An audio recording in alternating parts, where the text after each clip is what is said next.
I did have a customer one time call us, and they said, "Hey, you got to come out right away. This door won't secure. No matter what we do, we can pull it open. Our badges don't work." And I get there, and the only thing that's stopping the door from closing is a rock in the frame. And that was a good $130 call for me to make some money to kick a rock out of the way. Welcome to Access Granted, a peek inside the real-life stories of physical security professionals. Now, here are your hosts, Justin, John, Ryan, Cody, and Brandon. Welcome back, everybody, to another episode of Access Granted. Like I said last time, we're going to be talking about the Paxton and access control I'm going to just let John and Justin get right into this. It's more of their forte. Gentlemen, what kind of systems do we have all over the Quad Cities with our thousands and thousands of users? Yeah, that's about right now.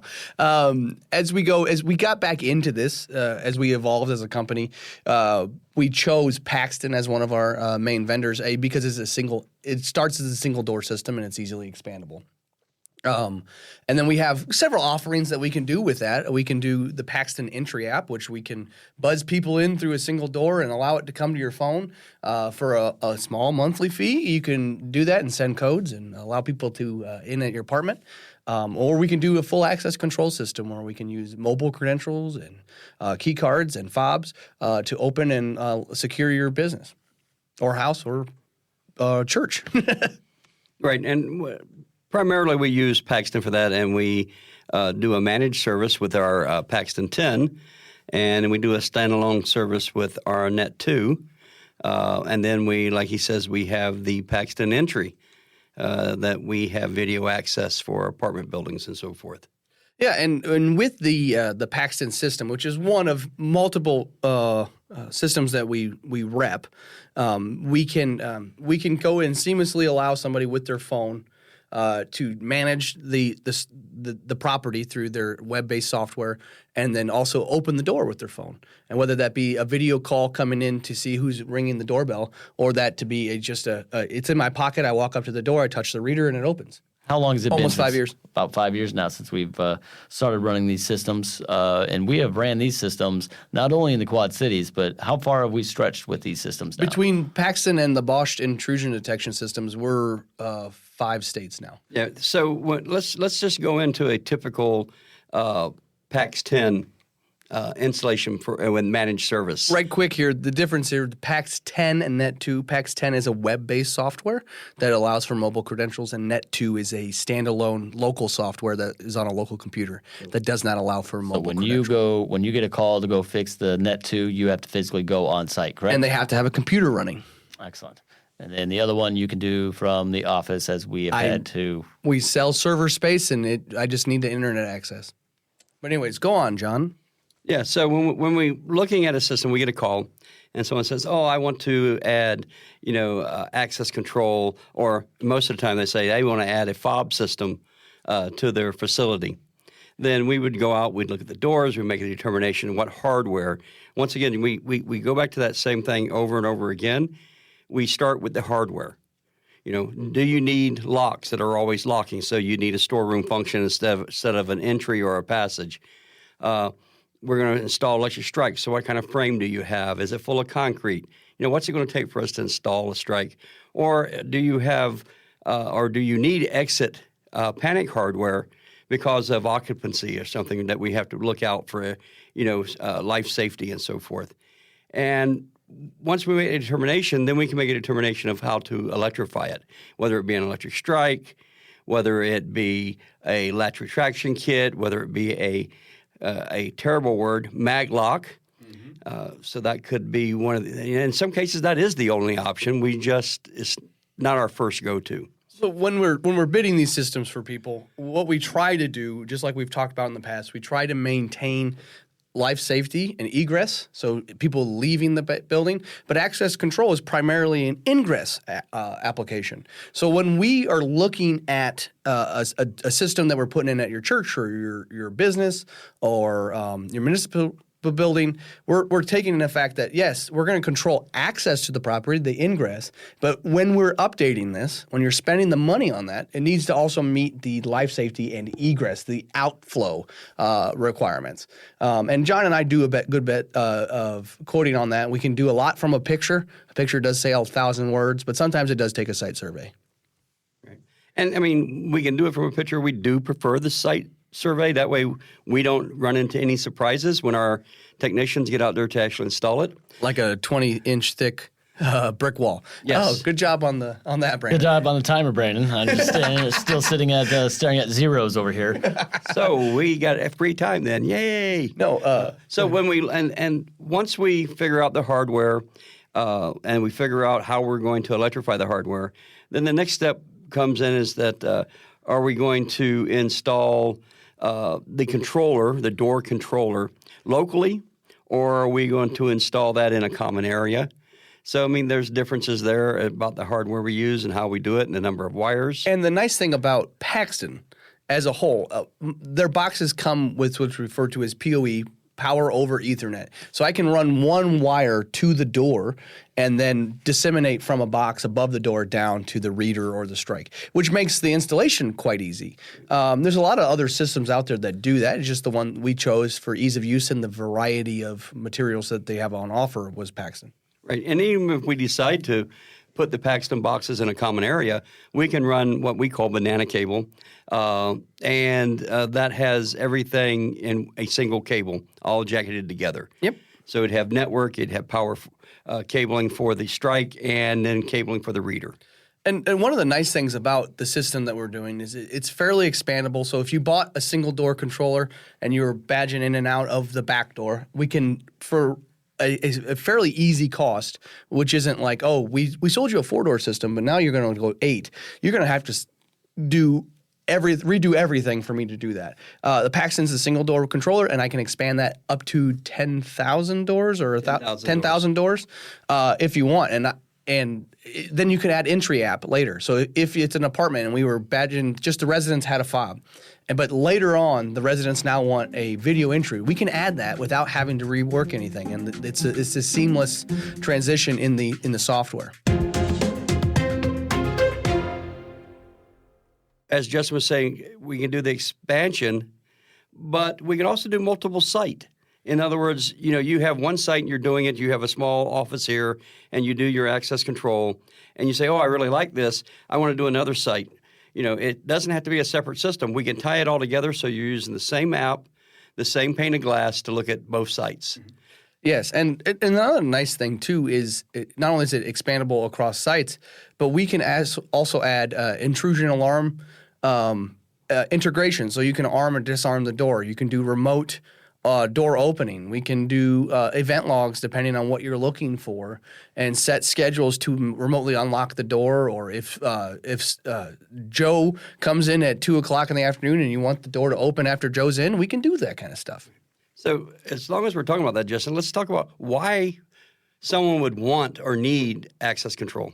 Well, at this point, access control is, like I said, it's controlling the ingress of a building.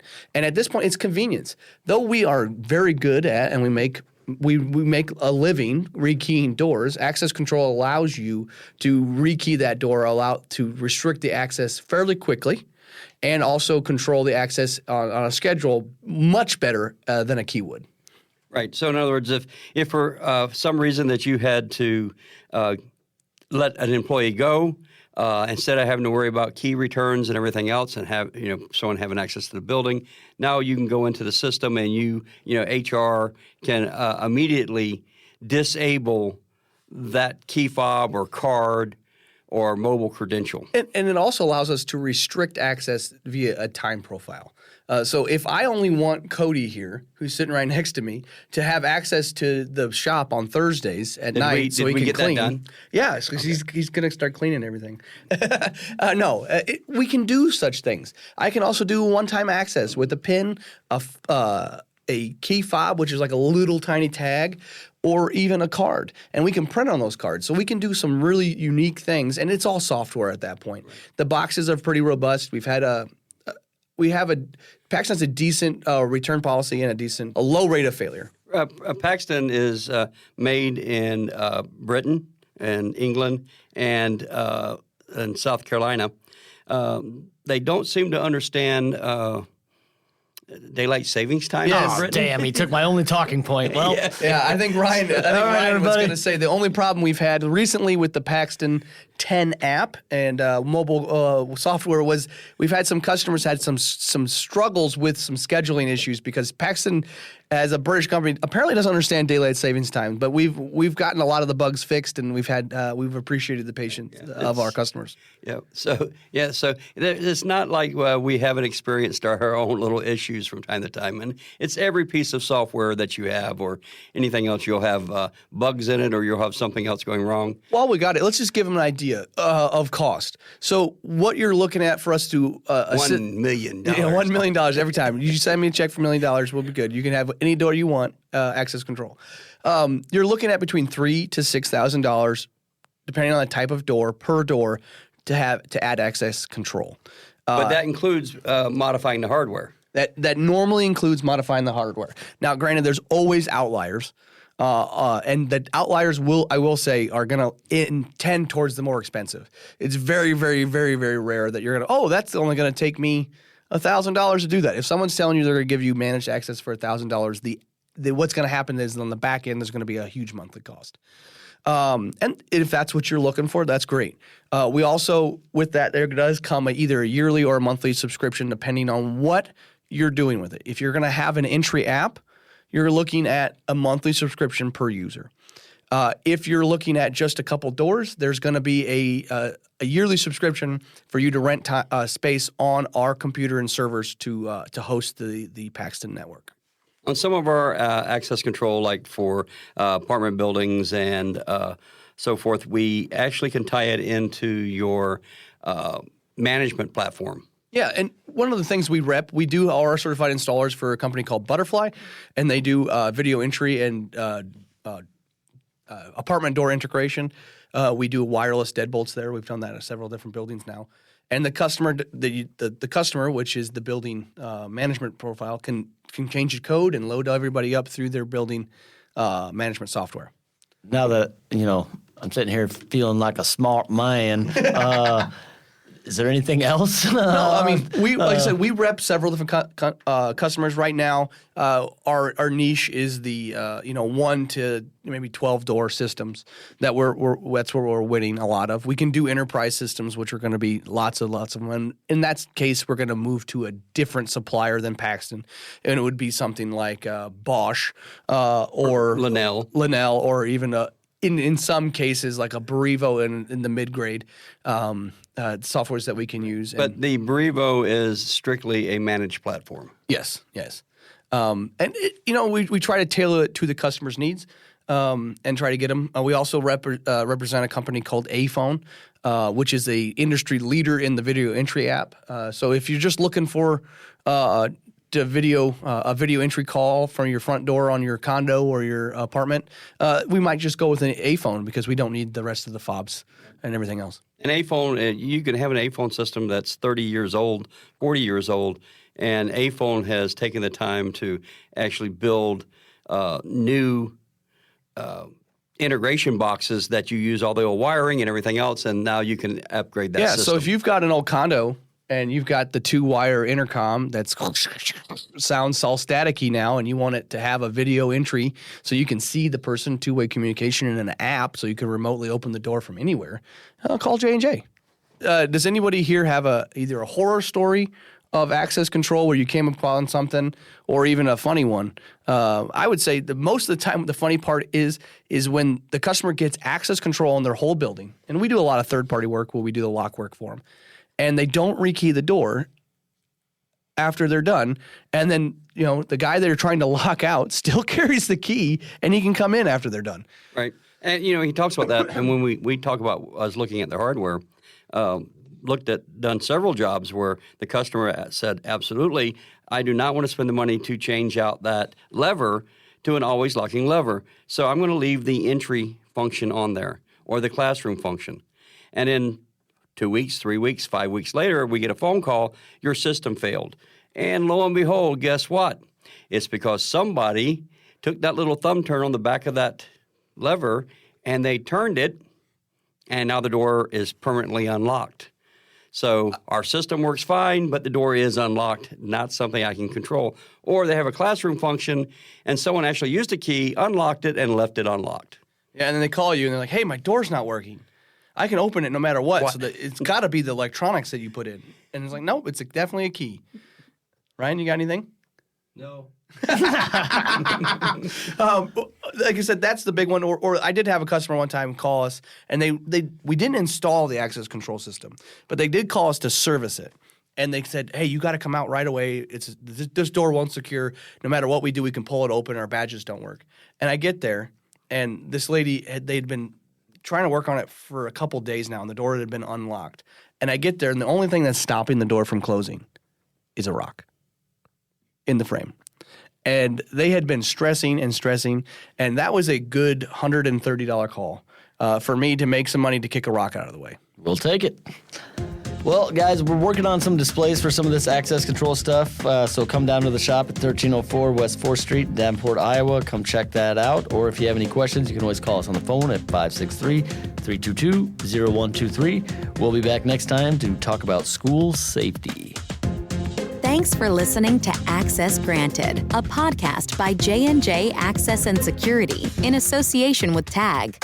For more information about J&J Access and Security, visit jjlocks.com.